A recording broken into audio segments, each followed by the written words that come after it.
Welcome. I'm so happy we could be here together today in these very, very interesting times. I'm especially grateful that we live at a time when you and I can be on completely different continents, different time zones, and yet we can connect in consciousness. And this is one of the great privileges of the times in which we live. I'm Dr. Linda Howe, leading international expert in the Akashic Records for personal growth and transformation.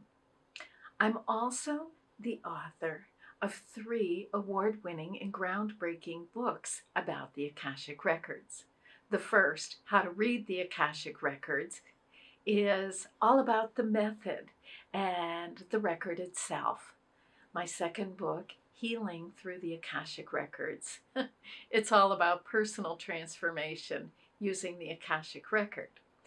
My third book is about your soul's path, and it's about our relationship to the world in which we live, being spiritually awake and effective on our journeys.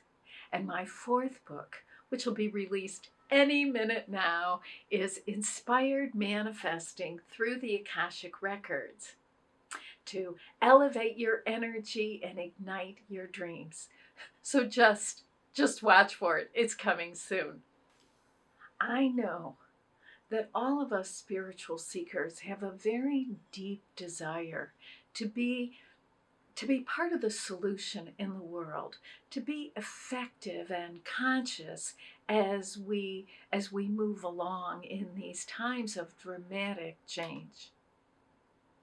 So today we're here to talk about the Akashic Approach to thriving in challenging times. So let's take a look at what this will be. So first we need to know what the Akasha is. We want to understand the Akashic Approach, and it will help if we really pinpoint thriving and then, of course, challenging times. So we have a lot to talk about today, and we'll take things one at a time, and then we'll bring it all together. So let's talk about the Akashic Record. The Akashic Record is a vibrational archive of every soul and its journey as human. So Akasha is a Sanskrit word. It means primary substance, that from which all things are formed. Akasha is invisible, right? It's a vibrational archive. Because it's vibrational, we never see it, right? It's invisible. An archive is a collection, right? So it's an invisible collection of every soul, okay? Now, this is interesting because it's every human being that has ever existed is what makes up the Akashic Record. So it's not just one group or another, a certain quality of consciousness. It is all souls, right, making up the Akashic Record. So it's a vibrational archive of every soul and its human journey. So what this means is that the record does not address any lifetimes that you may or may not have had as an animal, or even lifetimes you may have had as on other planets. The record is, you can think of it as like the memory body of human beings on Earth. That is the primary, right? That is really the nature of the record. Now, there are 2 parts to every set of records, yours, mine, everybody else's too, right? So the first part is fixed, it's permanent. It's like your permanent record. And the second is evolving, it's changing, it's emerging. So let's take a look at what this means, right? The fixed part of your record is, you can think of it as the destiny of who you will become, right? It is all, some people like to think of it as the divine potential or the blueprint, the DNA of the soul. Those are all pretty good descriptions. What it is the raw essence of who you are. It is your potential. It is who you will become, whether it takes, 20 lifetimes or 120,000 lifetimes. It really doesn't matter.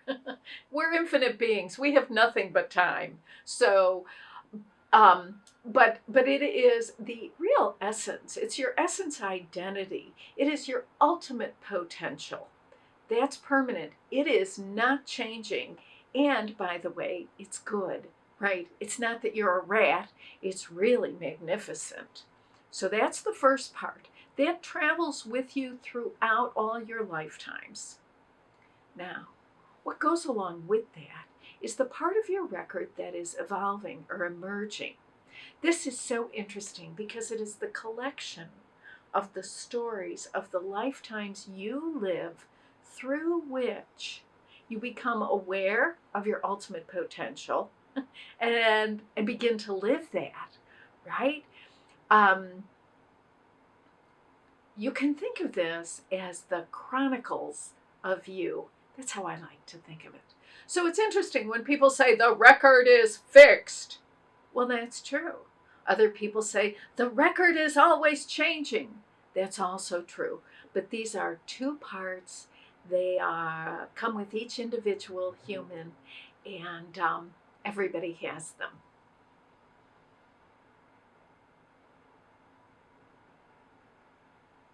Now, the Akashic Record is a field of light.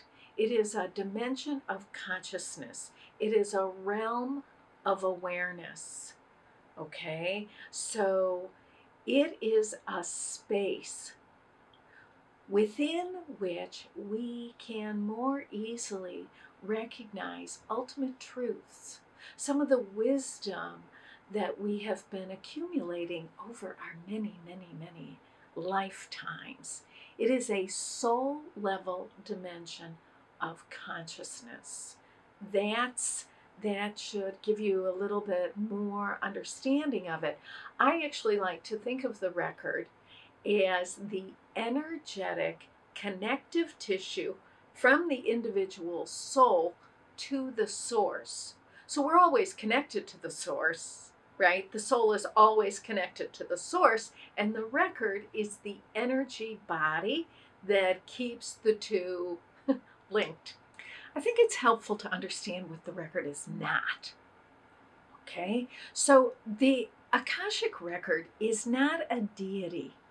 This is not an individual being of light and goodness that we pray to or worship or implore or even bargain with to get our way. And maybe if we're really sophisticated, we can use it to manipulate others or the outcomes of certain situations we're in. That's not what the record is, okay? Now, the good news is, to work in the record, you do not have to be psychic. It is an infinite spiritual resource. And because it's a spiritual resource, what that means is it's essentially love, right? And so you don't have to be clairvoyant, clairaudient, clair anything, okay? You can just be a regular person. Because every one of us has a soul. Every one of us has that within us that is so much greater than our human self can ever even grasp, right? So, so what we're talking about really is a field of light. It's a comprehensive field of light that empowers our ability to recognize the deeper truths and deeper realities. Now, when we work in the record, we understand, because it is a spiritual resource, we're talking about a spiritual practice. We're not talking about an event, right? So when we go into the records, it's not like, oh, this one-time event and it's over. No, no, no. It's actually quite relational, right? So we go into the record and we learn how to recognize and understand ourselves and others through this lens of unconditional love and regard, high regard. What's also so fascinating to me is that the record itself, this field of light, is governed by spiritual principles. So there are the three absolutes that govern the Akashic field, and they are fear not, judge not, and resist not. And while they exist perfectly and in perfect harmony within the record itself, you and I, we're becoming, we're on our way, right? So as we work in the record, we fear less, we judge less, right? We resist less. So, it's our ideal, it's the benchmark, it's perfect within the record. But more good news is as long as we're on our way, we're going to be fine, even if we're not so perfect.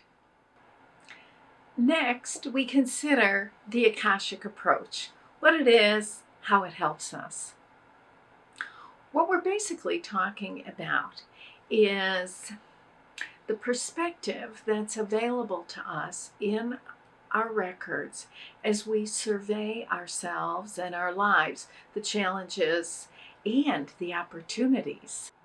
The Akashic Approach is about the point of view of the soul. The perspective of the soul is vast, right? It's not just in the moment, although it's the only place we can connect with it is right now, right? But it's also about the insight, the wisdom, the great ideas we have grown into throughout our many lifetimes. So it's this timeless wisdom, accessible in the moment, applicable to the situations that we face right now. So that's one aspect of the Akashic perspective, the Akashic approach.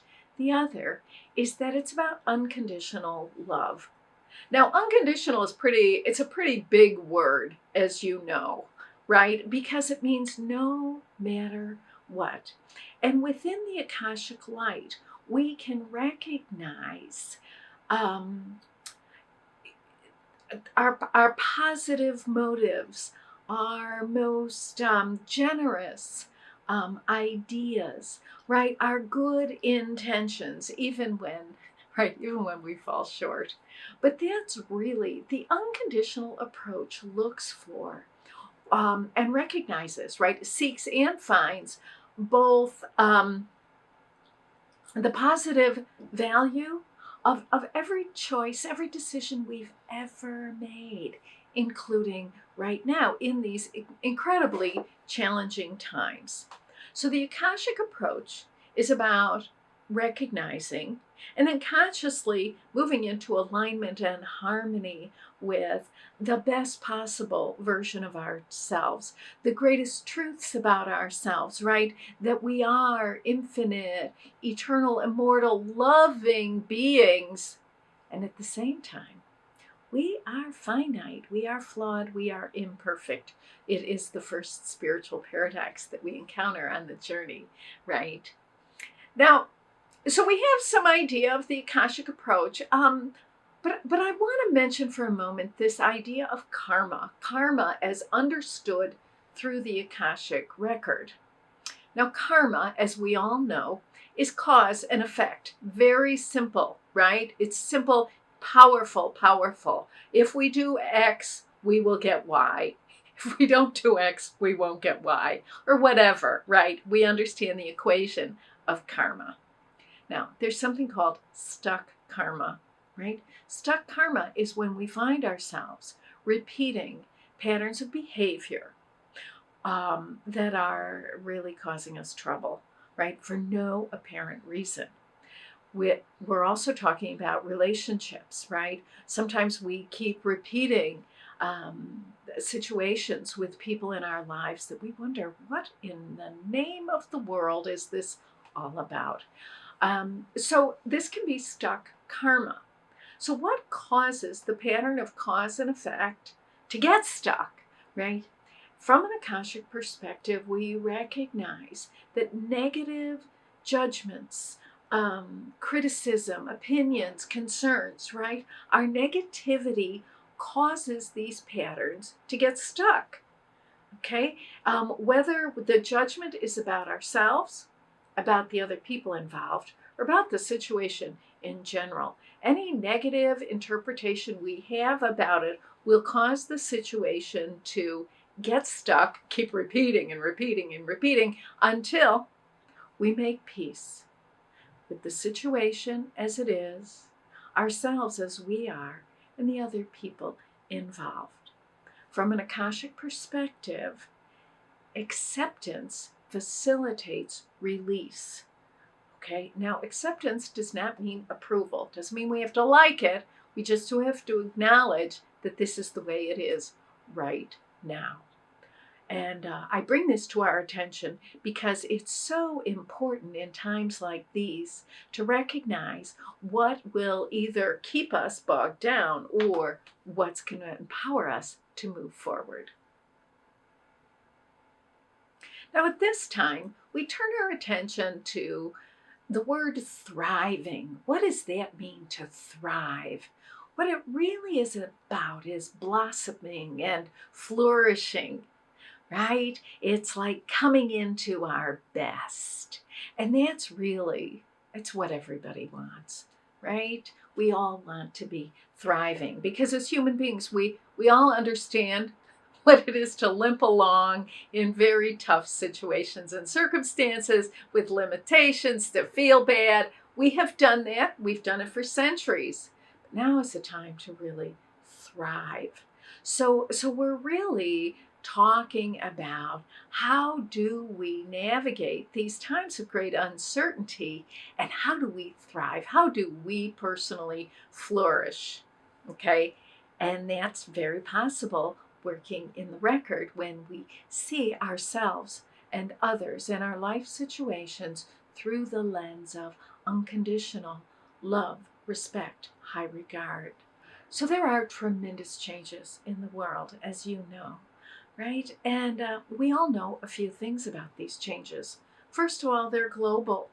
The entire planet is being transformed. Ready or not, here we are, right? And these changes, so it's every continent, every group of people. There is not one creature on the face of the earth that is unaffected by the changes that we're experiencing.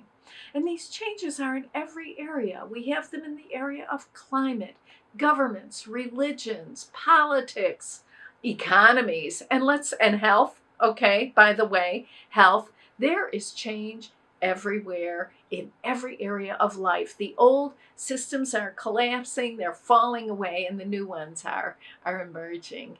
And here we are. The question is, how do we navigate this? What do we notice? When we shine the Akashic light on this, what's very clear, the first thing that's evident is that, we are one. And the truth is we've always been one. And we will always be one. Like all of humanity, we really are one unit. And as we shine the Akashic light on this, we begin to recognize that our very survival and well-being as the human race requires that we operate in this truth. The truth that we are one within ourselves. We are one between ourselves, and we are one among ourselves. As each one of us does our part, right? Because there is no group outside of us, and obviously no one's coming to save us. There is no savior. We all must take responsibility for ourselves. And as we do this, right, we open the way for the great change that we all have been hoping for. Actually, we all came to the planet at this time because we didn't want to miss it. So when we think about this global transformation, right, the evolution of humanity, we ask ourselves, what can I possibly do? Do not underestimate the power you have as an individual, right, to change yourself, to grow yourself, to awaken yourself, right? Because it's true that we really cannot change anybody else right? No matter how great the necessity, the intention, the wish, the hope, the skill we have, we cannot change others. But the person we can change is ourselves. So as we do that, the whole paradigm begins to shift. In the face of some of the real difficulties, right, that are at hand, we have an opportunity to turbocharge our own journey, our own growth and transformation using the records. So the first question that we ask ourselves is, how do I love and respect myself, even though the world is up for grabs right now? Right? How do I love and respect myself, even though I'm unhappy with, you fill in your own blank, whether you're unhappy with a government, an economic system, a social structure, all good reason to be unhappy, right? Many good reasons to be unhappy. But the question is, how do I love myself, even though this is the state of the union? I also know that as a spiritual seeker, you have pretty high standards for yourself. You have standards, you have ideals. Sometimes you can reach them. And that is a tremendous, we know this, right? It's tremendous, it's exciting. But the question becomes, how do I love and respect myself when I cannot live up to my own ideals? Let's not worry about anybody else. We have no authority there. We have complete authority here with ourselves. And the question becomes, how do I love and respect myself even though I cannot meet my own standards? And then finally, we're talking about thriving in the world in which it really is, not in our fantasy, not in some dream we have about it, but how it really is. And so that question is this: what do I do today with who I am and the resources I have? Remember, life does not want us to hurt ourselves or debt ourselves or deceive ourselves. Life recognizes that we all have something to offer today, now, no need to wait. And as we begin to identify those things we can do, right? Thoughts we can have, actions we can take to experience and express the infinite love and goodness at the heart of who you are. This is what empowers us to find our own way and to actually co-create the future that we all dream about. Now, there's one more thing I want to talk to you about.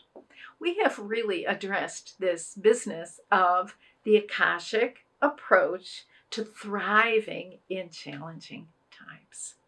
Okay, and I hope that this guidance has been beneficial for you. But I was thinking about this last point I want to make, and it's about perfectionism. The truth is, at the level of your soul, you are already perfect. You are perfect, whole, and complete. Your soul doesn't need healing. It never did. It's fine. Your human self is a little different. As mere mortals, we are imperfect. But I want you to know that you don't have to wait for perfection as a human being. Human perfection is not what this is about. It's about participating, contributing, and sharing who we are and what we have with the world to the best of our ability. Because perfect light, perfect love, perfect truth will come through you, even though your human self is not perfect. So take that pressure off of yourself and join us as we all participate and contribute and do our very best to bring our soul's purposes to life in these incredibly dramatic and exciting times, the very reason we all chose to be here. Thank you so much.